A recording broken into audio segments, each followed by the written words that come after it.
Hello, I am Robin Reisenfeld, Senior Curator of Works on Paper at the Toledo Museum of Art, and it is my great pleasure to introduce today our special guest, Phil Sanders, who brings to us a wealth of knowledge and expertise on the world of fine art printmaking. Phil is many things. He is a highly skilled master printer, an artist, a teacher, and author of his soon-to-be-released book titled Prints and Their Makers, published by Princeton Architectural Press. Currently, he is founder and director of P.S. Marlowe, a creative consultancy firm, and has worked as a collaborative printer for more than 20 years with hundreds of outstanding artists and well-known print workshops. Among his former positions, Phil was director and master printer at the Robert Blackburn Printmaking Workshop and COO of the Elizabeth Foundation for the Arts in New York City from 2006 to 2015. For today's program, I have asked Phil to utilize examples from the museum's collection to address two important topics related to fine art printmaking. First, the history of the woodcut and its transformation from a basic means of communication to a powerful fine art form. And in his second discussion, Phil will turn his attention to printmaking's collaborative process and the role of the artist, the master printer, and the publisher. So please welcome Phil.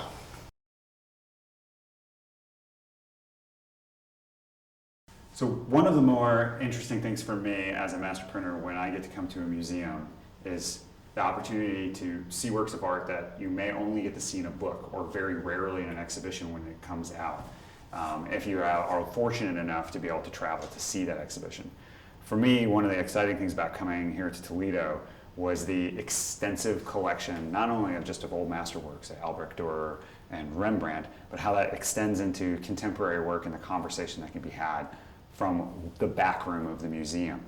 And for scholars like myself and practitioners of the medium, it's very rare that we get to see the works that really were the most instrumental in changing the field and the way we look at it and the way we work as printers and as artists. And what we have on the table here today is an amazing selection that there are very few institutions in the United States or in the world even that would be able to do something like this. So traditionally, you would see this somewhere like the Metropolitan Museum of Art, the National Gallery of Art, the British Museum of Art. But here in Toledo, this is an extraordinary collection. And it's, for me, I feel very lucky to be able to get to come and look through a collection like this and select works in collaboration with you to figure out how we distill down the vast holdings you have into just a short talk. We're fortunate today to be able to dive into these more closely. And in starting with the history of woodcut, woodcut was invented somewhere around 650 in China, and it was a practice that evolved not just for images but for text, and it was really predominantly at its early stages about the dissemination of information. It was about the multiplication and the amplification of someone's voice. And printmaking, and in its earliest form in woodcut, was really that first opportunity for humans to really extend beyond and their influence beyond their own lives. And fast forward when printmaking makes it into Europe, as paper becomes available in Europe, and as the printmaking processes become available, and we have Gutenberg and the 1450s making the Gutenberg Bible with movable type, there was this push for the development of imagery to accompany text. And when we look at the Hans Schoensberger here, this is a great example of the height of woodcut in combination with text of the time. And it was 1,809 images were in this particular book. There was a wide variety of artists that were employed to make these cuts as well. And you end up with a lot of traditions that we still see today. So in this particular example, you see what are referred to as head cuts. Those that read the Wall Street Journal are very familiar with the small images or portraits of individuals, the head cut, and this is the tradition that came out of. And that started in the late 1970s in the Wall Street Journal. But here we have it as an example in 1496. And so one of the things that I really like to highlight when we get an opportunity to show examples like this in combination is, here's where a lot of woodcut as far as image making was at that time. And there was a young man by the name of Albrecht Durer who grew up in a goldsmithing family and was trained in drawing and engraving and had worked under his uncle who had newly opened a relief printing shop and was learning the art of woodcut. And this is his version only a few years later of how to reinterpret the medium. And so something had happened in the late 1400s with Gutenberg's printing of the Bible, which was an invention of a new oil-based ink that allowed for larger fields of black ink to be printed cleanly. And so as a result of that slight technological innovation, the young Albrecht Durer took that as an opportunity to shift the way in which we think about how you can actually draw for the image of woodcut or image making. So here you see what we refer to as black line. All of the line work that constructs the images are black.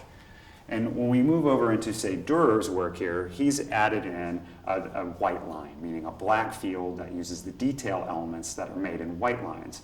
And so what that does is it allowed him to create a different depth of field, create space within the art. And so he's the first artist to really introduce this concept into the medium of woodcut by taking advantage of this slight technological change. Now, was he the only one at this time? He was the only one at this time. So this is revolutionary in its era as far as image making is concerned, because you have something going from this, which is very beautiful, but it's more rudimentary in its construction, to something like this, which is volumetric, which describes this and defines the spaces based on the line. You know what's a brick, you know what's a piece of wood, you know what's hair or fabric.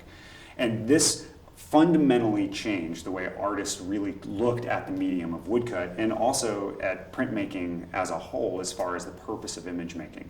It wasn't just as much a practical, a chronicle. It started to go right into that world of painting and drawing and the purposes that paintings and drawing served within a society at that time. So Albrecht Durer is really responsible for leaping forward the medium of woodcut into what we would normally consider the fine arts traditions, rather than a more purely informational, although it be beautiful, process. And so when you look at something like this, which is from the Life of the Virgin series, and this is the Nativity, there's a few things that we can take for granted quite easily in a contemporary society.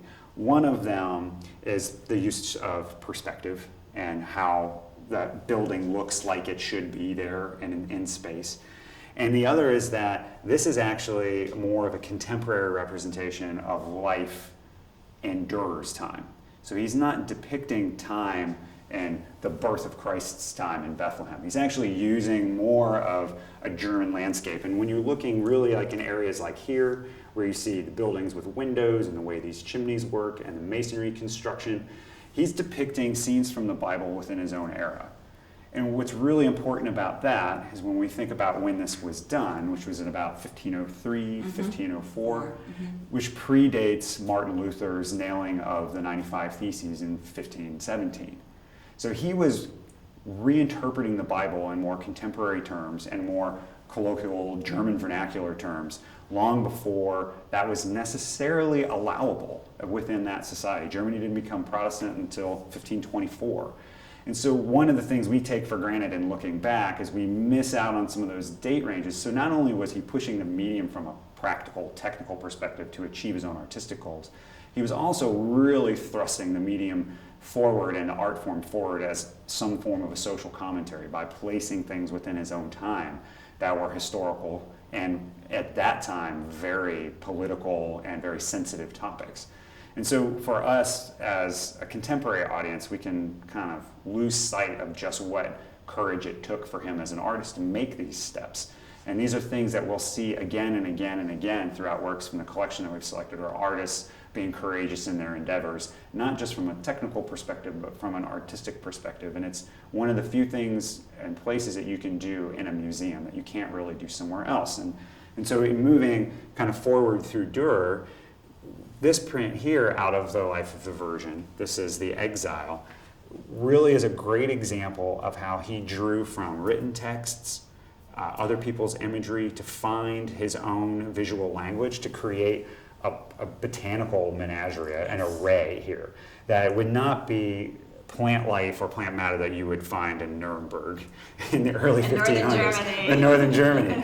So this was an interpretation trying to figure out how a palm tree really looked based on written accounts and other people's accounts and drawings. And it also just shows his wide range of curiosity Exactly. and his just his interest in the natural world.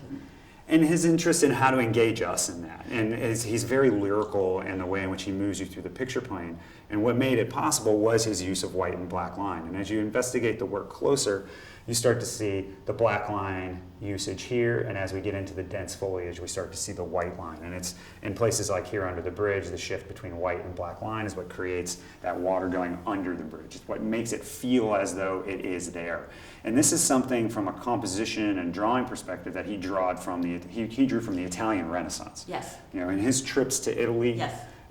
He would leave Nuremberg when the plague showed up, and he'd head down to Italy, and he would study perspective, and he would study from the Italian Renaissance masters on how they were constructing and how they were dealing with forms, and then he brought it back and he put his own voice to it. The contributions that Durer has made, from the introduction of perspective, from the introduction of the ideas of style, of how to construct a picture and an image plane, how to use the figure, composition. The distance between the first one and these two, this one and this one, is just amazing. It's amazing, and this is about a year apart in production. So he made this, and about a year later he made this one. And so you can see his growth as an artist throughout his own work.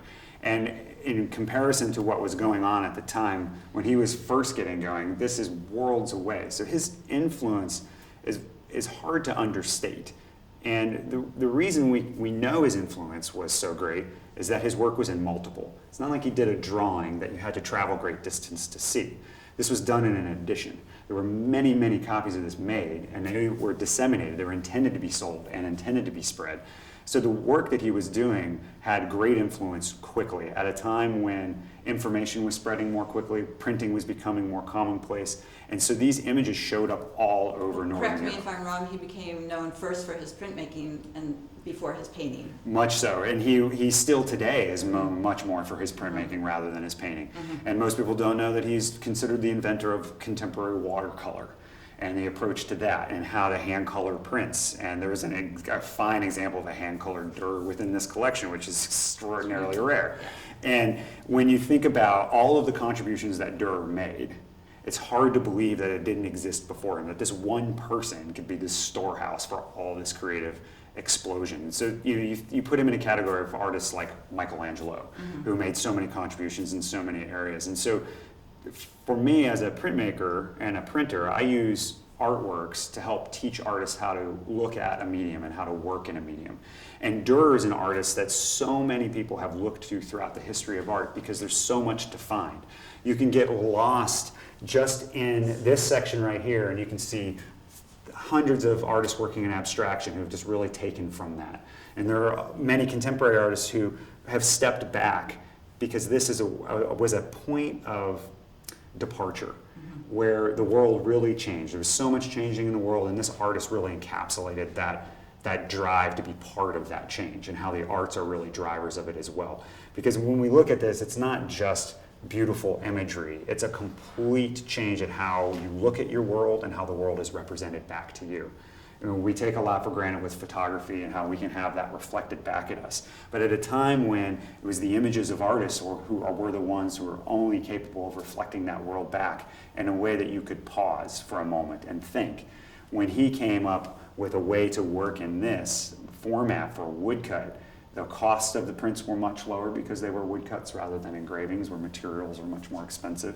And so it allowed this work to actually get out to a much, much greater audience. I really liked what you said earlier when we were discussing this work, and how he is really relying upon the technique of the woodcut to really draw your eye into the middle of the composition. And you don't really even realize that, and I didn't realize that until you pointed that out. And it's just how subtle that is. Right, and when you compare it to something like this, which is it's a beautiful cityscape, and it's an absolutely gorgeous image for what it is, but it's presenting something to you.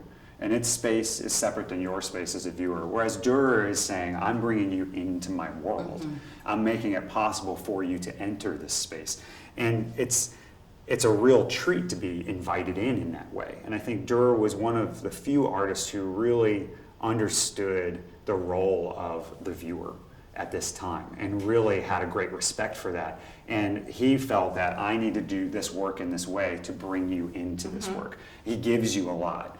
And as a result of that gift, there's a conversation that occurs between the work and the viewer that has continued on. That makes so much sense. It goes back to what you were saying before, where he presents them the biblical stories in contemporary time, again, to bring Exactly. the viewer in. And really help you have a way to relate to it. Yes. It's Yes. not something distant. And one of Durr's more famous works, which unfortunately is not in this collection, is Durrs Apocalypse. And it was the first major woodcut that he did, and it was done in 1498. And it was large, and it was all of the bells and whistles of what you could possibly do. It's like, here's this horse's muscle and mane and the clouds, and there was so much drama. And he took all that he learned from his time in Italy, and he applied it to a really German interpretation of the Book of Revelations. And that coming out at a time when there was all of this religious change and social change and tension and upheaval, was to put out the four horsemen of the apocalypse as the first step, is to say it is time to restart, it's time to reinvent. It was a major way to come onto the scene. And then in coming back, like with this particular image, it's the betrayal of Christ, the kiss of Judas. And what's amazing about this is how long it might take you to find Judas in there, even though that's the subject, right? Because he wants you to be in the place. He wants you to be almost a participant. He makes you look closely. He forces you to look. And so he's using title in a very specific way, because you may look at this work and then you see that title and you say, where is Judas? Which is, from a biblical perspective, that was always, where is Judas? That was always the question, And so he's got a sense of humor, he's got a sense of participation, and he demands so much of his audience, but he gives more than he demands. And it's this way that's really fulfilling. And it's why Durer has endured for so long, is because the work still has a way to resonate with us today. The themes that he's going off, of exile and what that means, of the beginnings of a new life and what that means, of betrayal and what that means. So he's dealing with these larger human concepts in ways that really help connect people to their own experience. And so for Durer, in that way, he's very contemporary in how we look at art today and how we feel about it. And so that's one of the reasons for me why I start with Durer, and I like to talk about Durer as that foundation, because he was the beginnings of a major shift in how we looked at art when we consider it in the Northern Renaissance. He was that gateway, and it was because of printmaking that we have the record of his thought, and we have that to still continue to contribute to us. And so switching out of Durer, it's time. We're going to fast forward, we're going to skip a lot of history here, but where we're going to kind of end up is a place that I know is very near and dear to your heart, which is German Expressionism. And this, when we were talking about what works to pull, when you told me that you had this print, I was like, oh, that's really great. I like that print a lot. I haven't seen it in a long time. And when I got to see the quality of this impression, I was really blown away, because I've never seen one of them printed so well. This particular impression is unbelievably clean. And one of the things I like to kind of talk about when we jump from Durer to, say, German Expressionism, is that the artists of the Die Brücke, Kushner as a founding member of that group, we're looking backwards to artists like Durer and Grunewald and Cronach the Elder for inspiration as far as the ways in which they worked, the themes in which they were working from, but they weren't interested in recreating what those artists had done. They were interested in learning from it and using it as a jumping off point for their own perspective. And so when we look at this, we still have all of that usage of white and black line to balance and adjust for space. So this corner of the print in particular is a great example of switching from black line into white line, and how that also offsets her hair. And the use of repetition of certain types of mark making, like this horizontal mark making for an arm, or for the foliage in here in the background. And new to me, and this is one of those things when you get to talk to someone who gets to spend a lot of time, and I spent a lot of scholarly research and time on it, is that I had never noticed the lighthouse. Yes. In the corner. And when we were talking about these are the daughters of the lighthouse keeper, that one little element up there, it was important enough to be there, not just as a visual anchor, but it was part of the story. But this is really where we get that divergence from, say, the work of artists before, who were really interested in having all of the bits of the narrative being hyper visible. It was important that it was there, but it wasn't what he was necessarily going to express. Mm-hmm. He really wanted you to feel the emotion of these two girls who were here, and maybe the psychology of that life. And I really love that difference of mood of the two sisters. One's really happy, and one's almost like kind of realizing maybe the isolation that they live in. Mm-hmm. And so for me, when I look at a work like this, it would not have existed without the work of, say, someone like Durer having come before, because you have that information, that knowledge to now jump off from. And the works in this expressionist format are really what kind of help bring art into a physical experiential place as well as a cerebral place. They were really interested in that kind of duality with that. And when you look at and you think about it, that this was just a plank of wood that was not only carved with expression, but was carved with a great level of care and accuracy. And I think sometimes people think of Expressionism as not necessarily being it's just about the movement or the gesture, but you can take for granted the accuracy in that gesture because it's so well done. Because typically it can't get so much detail unless you're a Durrer, and those are very few to come by. Exactly. But yes, exactly as you said. I mean, there's this sort of double play going on here where, he's using the woodcut, the properties of the woodcut, to really sort of recreate that feeling of being in the natural world, right? Right. And being in some remote environment. But as you just, described so well, even though it sort of looks kind of coarse and crude, in fact, it's very sophisticated in the way he's, the composition. And that organization, it's to me, it's like this arm means so much. It's the understanding that I need that light and I need that turn, but I don't have to change who I am to make that. So those marks can still contain that energy, but they're going to need to be in just the right spot. And we think about it, say, with musicians and how they have to play, and virtuosic musicians, they know where their fingers are going to be, that they'll be in the right place when they need them to be there. And to kind of carry this thought of how an artist approaches the medium through all the way is what we're really talking about is that printmaking is a process, and it's a set of tools, and it's a way of working. But it's the hands of the artist that dictate what the results will be. So he's using wood and the same types of tools that Durer was using, but this was the output that he was going for versus what Durer was doing.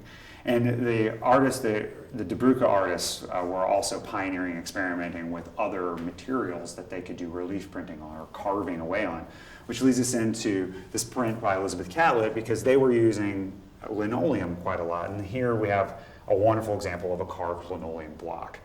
And this is the kind of time we remind people of the other layers of difficulty of printmaking for artists, is that they're not working forward and direct. They're working in reverse. So what I carve will be printed backwards. And in relief, what you take away is what's white, and what remains is what's black. So everything is the opposite. So when an artist is approaching a block, and in this case a linoleum block, they're having to think about it in a wildly different format than they would if they were just going to draw it or just paint it. Yes. And so it requires a great deal of focus and concentration and practice in order to achieve that level of fidelity.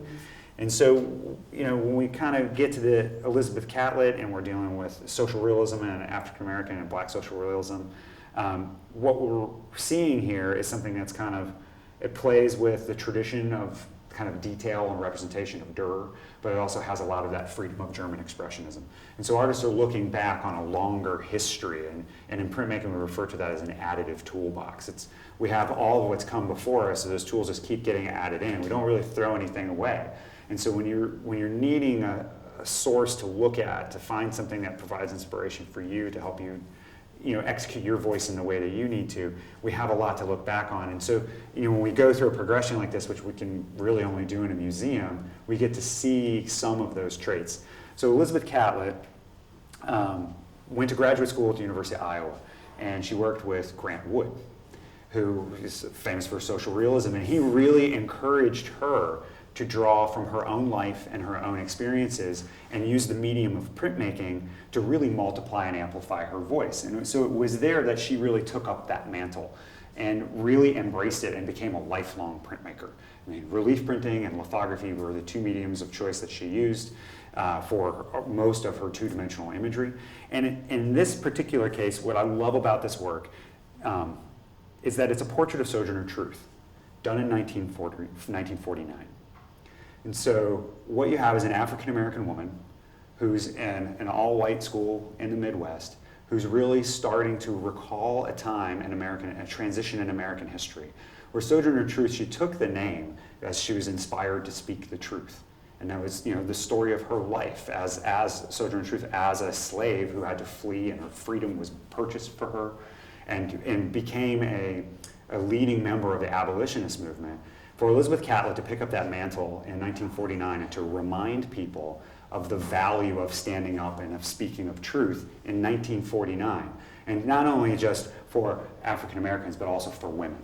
And so it was for the rights of all peoples is what she was really pushing for. And so what we get in a graphic work like this is we get reminded of Sojourner Truth and her time, but we are then placed in Elizabeth Catlett's time when she made this work and the work that needed to be done. And when we look at this print now today, we're reminded of the truth that still needs to be spoken and the work that still needs to be done. It resonates still so much. Yes. And that's one of the most amazing aspects about print is that this survives because it was done in multiple, and it allows that conversation to continue. And for me, I've always been a great fan of her work, and knowing that this was in the collection here and that the block was with it, I thought it was really important to show people that they could see her process, how she approached the material itself, and also as a way to speak to other younger artists of today who may have something to say to help continue this conversation that maybe working in print is a really great idea for them to multiply and amplify their voice so that it also persists and becomes part of this conversation as well. So in picking off where we left off with Elizabeth Catlett's work, we now are taking that tradition of woodcut to a much, much larger scale. And so this is a work, Montaigne. It's from the Triumphs and Laments series by William Kentridge. It was produced by David Kroot Workshop in Johannesburg, South Africa, in collaboration with master printer Jill Ross. This work is so big that it has a real general connection to Albrecht Durer's The Triumphal Arch. And when we think about it thematically and conceptually, the Durrs Triumphal Arch was a work that was created to glorify the reign of Emperor Maximilian. It was, about power, and it was about how power would be used, not just for one family, but for multiple families. It was really to create the dynasty of his family line. The process that Durer used with that was many blocks of wood that were carved and printed on small pieces of paper that could be tiled together. And the purpose of that was so that that print could be taken apart, shipped somewhere, and then assembled on site in this large monumental scale. So the technical approach to producing that work is the same technical approach that was arrived at to produce this work. So you have many different blocks of wood that were carved and to produce different panels or pieces of paper that are then pinned together and assembled on site. So the technical process to produce that monumental work of Durers, which is considered one of the largest print that's been made, is the same approach that was used here, but conceptually for a very different reason. This work is drawn from Kentridge's site-specific piece, The Triumphs and Laments, that was done on the walls of a wall along the Tiber River in the city of Rome. And it was based off of André Montaigne's The Triumphs of Caesar, which was a series of paintings done in the late 1400s that promoted the triumph of Caesar during the Galaic Wars. And it was really about demonstrating the power to not only win a war and win over a peoples, but also the plunder and the spoils. It was really a demonstration of using art to demonstrate the power of the state in many ways. And this particular work, The Triumphs and the Laments, is about the opposite side or the opposite perspective of that, which is the downside of the vanquished, what happens to those who have been plundered. And it's really about a lament of the baggage that those peoples carry for such a great period of time. And Kentridge, in doing the research to produce that site-specific work, really learned a great deal about the history of the city of Rome. And so when you have a monumental work like this, which is one in a series of 6 images that are on this scale, what you're seeing is an artist's determination to drive home that point, that there are things that stick with us. There are things that we carry that we may not know that we carry, that affect the way in which we behave in the world and our opportunities and our chances in the world. And the decision to do this at such a large scale was actually a result of a conversation between William Kentridge and Gillian Ross. Because originally Kentridge was thinking maybe to document these on a smaller scale, because the site-specific work was done in such a way that the grime of the city of Rome was going to take it back. So he had created these large stencils and power washed the walls to create these similar types of silhouettes on the travertine marble walls along the river in Rome. By the time he had finished that project, he really wanted this idea to carry on in a different form, and the medium of woodcut seemed the natural way for him to do that. But Joe, having seen that installation piece in person, felt that the woodcuts also needed to have that similar feeling of scale. It needed to be in human scale for the human weight of this. And through conversation, this is how they arrived at coming to a work of this size. And when you stand in front of it at distance, you can really kind of absorb the whole image, and you can read the text, and you see the procession, very reminiscent of Montaigne's procession in the paintings. But when you get up closer, it's really almost like a scarification. It's almost like a memory or a record of things that have been done. We don't necessarily know what it was, but we can still feel that, which is much of how that carried generational history of tragedy passes through and passes on. And so up close, this becomes a very different work, and a work that seems to envelop you in what it's about and what it's looking towards and for. And this is a great example of how the medium of woodcut has not only paying homage to where it was, but is contemporizing, allowing artists to speak from where we are today and where we might need to go or where we should go and how we should think about what we should be pursuing as a culture. And so when you think about this in contrast with Durer, there's a really wonderful relationship that we get to speak about because these things still exist. And the reason they exist in this way is because they were prints.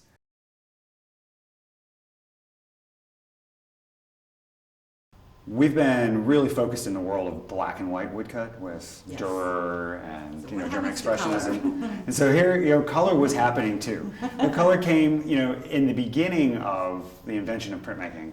Generally, color was isolated. So you would maybe have some red or some blue being printed next to black. It was with text. You can think of signatures and things like that. As we advance from the invention of printmaking in China, and we get further and further along, there was a small amount of overprinting of color, but it really wasn't what artists were trying to do. It was difficult technically at the time. But there was this drawing process with chiaroscuro that was an Italian drawing process, which was drawing from the light and the darks using a mid-value piece of paper that was either a powder blue or a soft sepia or umber in color, and working with white chalk and black chalks or crayons in order to bring the light out or bring the dark out or push the darks in. That style of drawing was extraordinarily popular. And when it came to printmaking, they were really looking to not just make images, but also make a living. And so there were a lot of artists who were trying to pioneer the way in which they could emulate this popular drawing process of chiaroscuro. And when is this happening? This is happening. It's really in the around 1509. Yeah. Is 16th century. Early 16th century is when it first starts. Yes. Hans Berkmer is credited with inventing that process. And so what he was doing was taking a key block, like say one of Durrs' blocks would be, not him in particular, but a block was carved, and then adding in what are referred to as tone blocks. And this particular image is a really great example of that tone block. So the white highlights that you see are actually the white of the paper coming through. So there was a key block, the dark lines, that is the structure of the image that was cut. And then another block that was cut to provide that mid-tone value and allow the white highlights. So wherever was carved away was the white, and on the key block, everything was removed other than those black lines. And so the artist here, Bartolome Coriolano, was a highly skilled draftsman and carver. But he was working in collaboration with Guido Reni in the middle 1630s, 1637, to produce a series of chiaroscuro woodcuts based on Reni's drawings. And so this is an early example of a collaboration between a master craftsman and an artist designer at this point. So before this time, someone, if they wanted color on their black and white print, they would go in with watercolor or paint, right? And hand color or illuminate, right? That's where that idea comes from, which was very time consuming, and it was also very expensive to have someone sit there and paint this whole thing versus cut one block and you could print it. Got it. So what it did is it increased the accessibility of color and the speed and lowered the cost of production. So these are all great things when you think about printmaking as an industry. And so what we have here is what is believed to be kind of the beginning of this series. And for many people, it's very rare to get to see all these varying states of the same image, but what it does is it allows us to see how the artist designer Reni was really working in collaboration with his printer.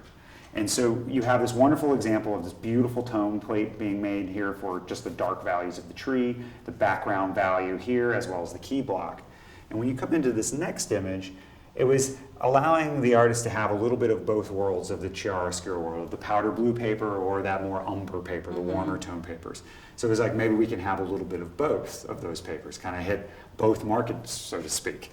And so you get this beautiful composition here where the artist is working out value structures and the ways in which that image could change. And so what you have are the same blocks being printed, but in different colors. Yes. So it allowed an artist to say, well, I really like the way this tree is looking, but I would rather the background be blue. And so that background tone plate, instead of being printed in that soft umber, is now being printed in a powder blue. And now the artist has that opportunity to compare these two impressions side by side, which then gets those creative juices going further. And they say, well, can I have a little bit more of that and still keep this? And where you end up here, where you get this much, much darker value tree, and it's heavier application of ink, which created a higher contrast within the composition, which allowed it to then kind of glow a little bit more. The highlights here, the whites of the paper, glow because of that greater value range. And so it's pretty rare to get to see this even in contemporary work where these states are saved. Normally, this is something that a publisher and an artist and a printer would get to see with one another. But this allows us to understand how they worked together as a team to produce this work. And when you think about this in the 1630s, it's pretty amazing that this has survived and that it's also in one place. It's that it can all be seen together. And it's gorgeous printing, gorgeous imagery. And they're in great condition. Great condition, good impressions, which all of those things are rare. Really important. And they're very important, especially from a scholarship perspective, when we want to start thinking about how the relationships evolved to create this work, the situations for an artist and a printer to be working with one another. They worked intimately with one another. They made 18 different images together in the time period that they were working with one another. Once we switch from color woodblock printing of the chiaroscuro era, and we're in Europe in that time period, there's a different thing that's starting to happen in Asia, and particularly in Japan. And so in the 1760s, 1790s, color is starting to really come up in a really specific way. And it's multi-block printing. So it's not just, it's taking the similar blocks where we had a tone block and maybe a line block and a second block. But this is taking it to a much greater extreme. And one of the things that made this possible was a slight technical change. And you'll notice that over the history of printmaking, there are slight technical changes that cause great changes in aesthetics. And here was actually the changing of the ink. And so they used a water-based ink instead of an oil-based ink. And it allowed them to brush their ink onto the surface of the wood in a way that would dry slightly so that it was slightly dampened paper that would release it, which meant they could apply color to spot locations on the block much more easily to have one carved piece of wood maybe print 2 or 3 or even 4 colors. And that was the initial start. But now when we hit the ukiyo-e period, which this is a ukiyo-e style cut, and it's referred to that because the process was invented during the ukiyo-e period, and it's often synonymous with it, but it's really technically color woodblock printing, or momohanga, or nishikie.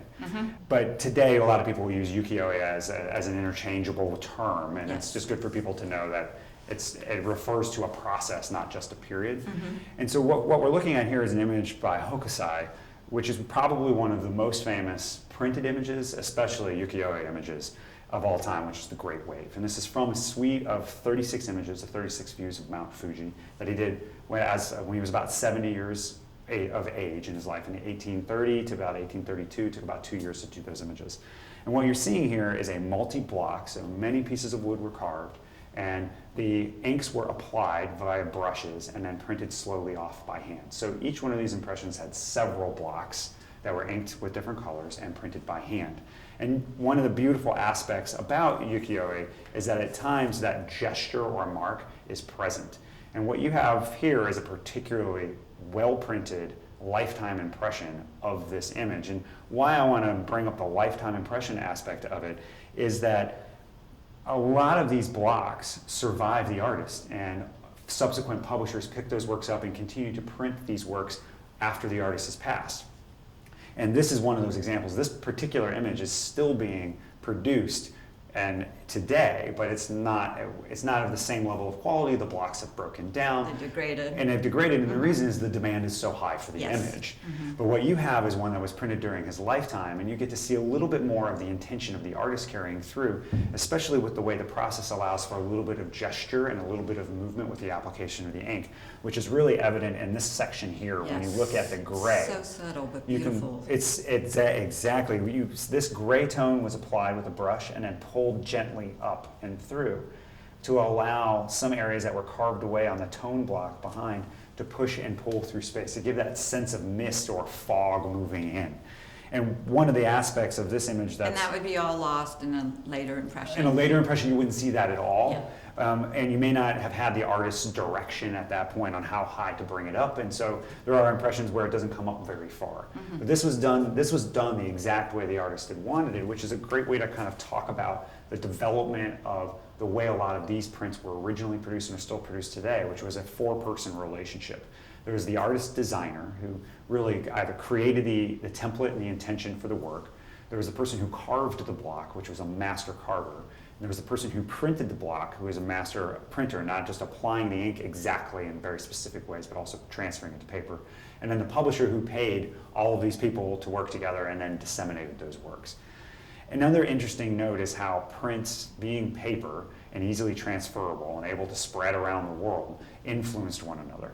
Hokusai actually in 1793 had acquired some French and Dutch etchings. It caused a lot of stir in Japan that he was inspired by these works and using some of those principles in his own artwork.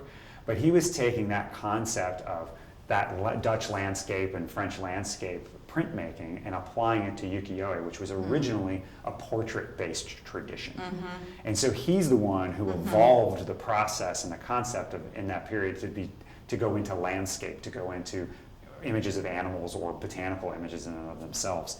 And so what we're seeing here is an artist who had taken a tradition, a newly formed technical process and an old tradition, merged them with information from other places to create his own path and his own voice forward. And what's so amazing about this is then how this tradition that he has now created then influences gets reintroduced into Europe. Right, and when we think of the French impressions. So printmaking is this thing that allows information to pass back and forth. And so this, for me, is not only is it a powerful image and it's a beautiful impression of it, but it's one of those iconic images that tells so much about the story, not just of printmaking of art, but of how we have evolved as people and how culture has changed so much as commerce has become more global. So these printmaking is that early precursor to what we refer to as this global society. The prints are the things that really went first. And so fast forwarding to this Chuck Close print here, which is done in the ukiyo-e tradition or style. So it's the same process that was approached of designing a block or designing an image and then carving of blocks, delicate application of different colors and the printing. So the process of this is the same process used to create this work by Chuck Close entitled Alex, which is a portrait of the painter Alex Katz. This is 95 colors. And it's huge. This was considered big for the tradition of ukiyo-e printing. And this is much, much larger. And this was the beginning of Chuck Close's experimentation into ukiyo-e printing and translating his work into this process and having this aesthetic. And then he went even bigger with this, with other images. But this is the one that really kind of started it all off for Chuck Close with this process. And it really got him captivated with how he could work as an artist in the medium.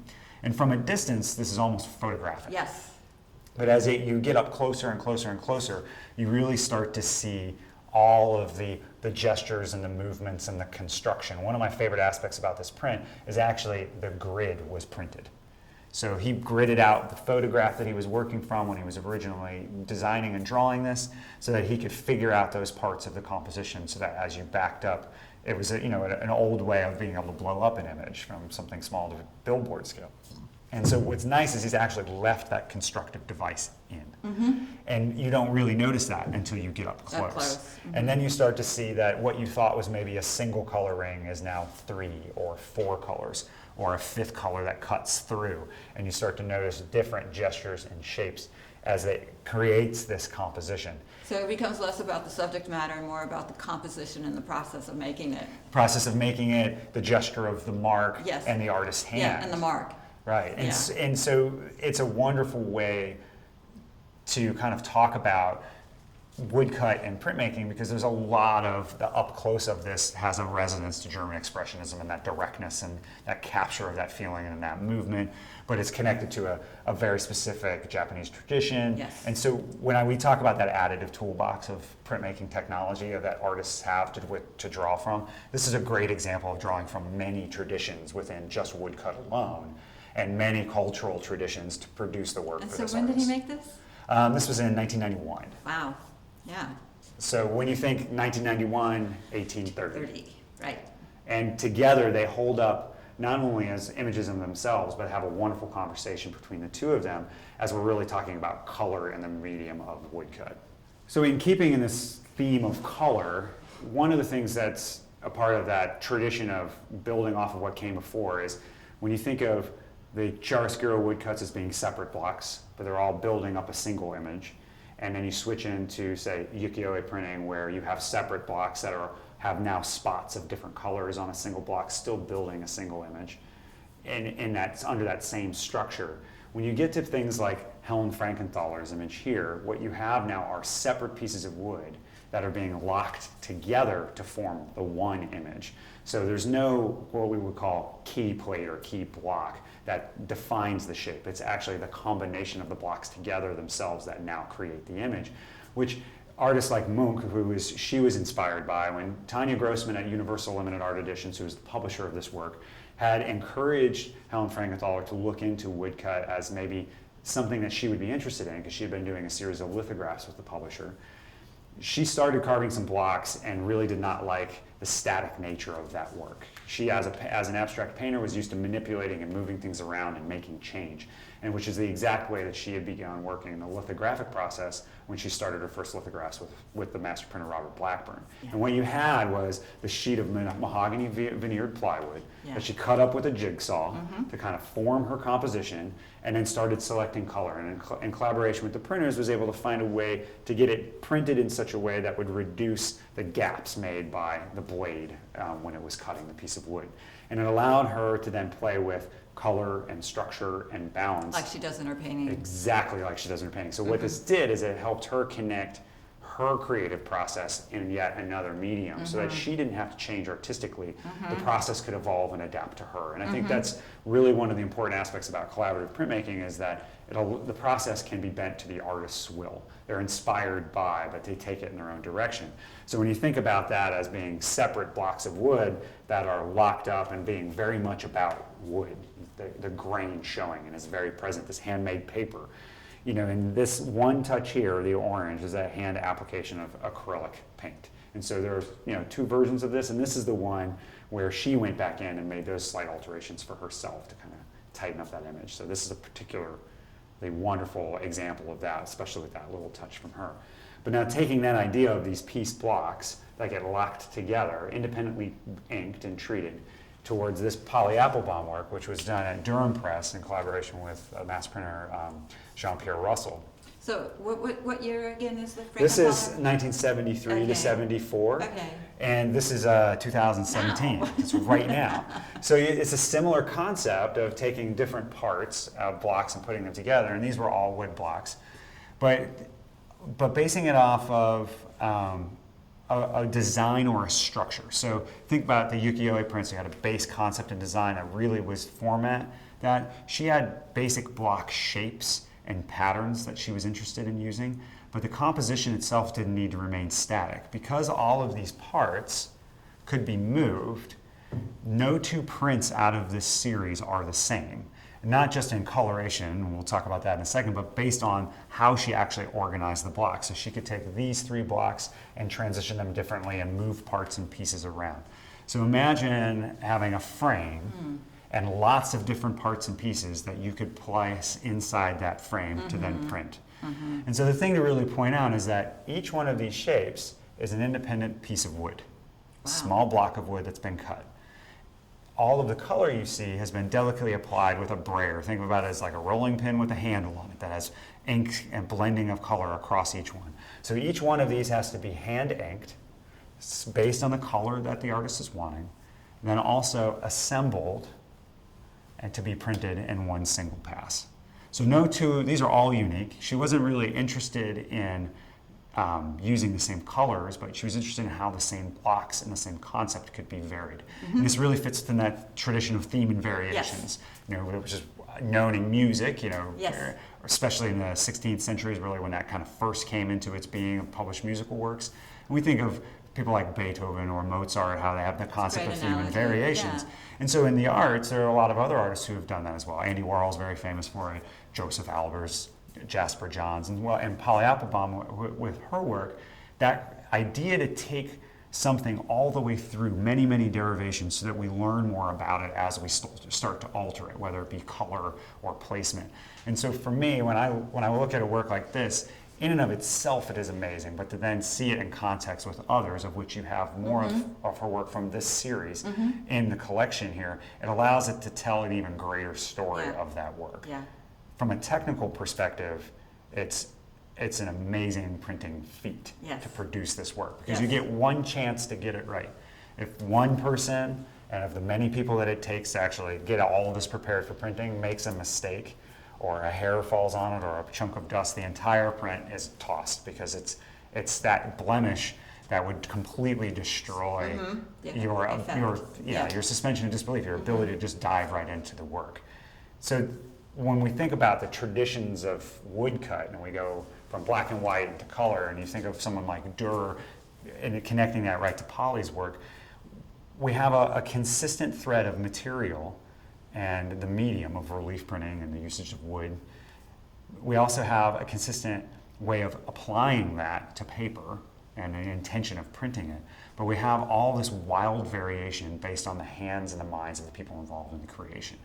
And the thing about printmaking that's so amazing in that regard is that it really is not the process that drives the artwork. It's the artwork or the artists that drive the process. And when you get to see a collection of work in this way, it makes that abundantly clear that it's the mind of the artist that really is the thing that is pushing the medium to new places. And so for me, this is a really great place to end, because this work is an endless theme of change and of motion and of movement, and it's really kind of a harbinger of what can be done and what will still be done. Like, this is a really great place of what will be next to end off on. It embodies change and movement, and it is that. It is that, and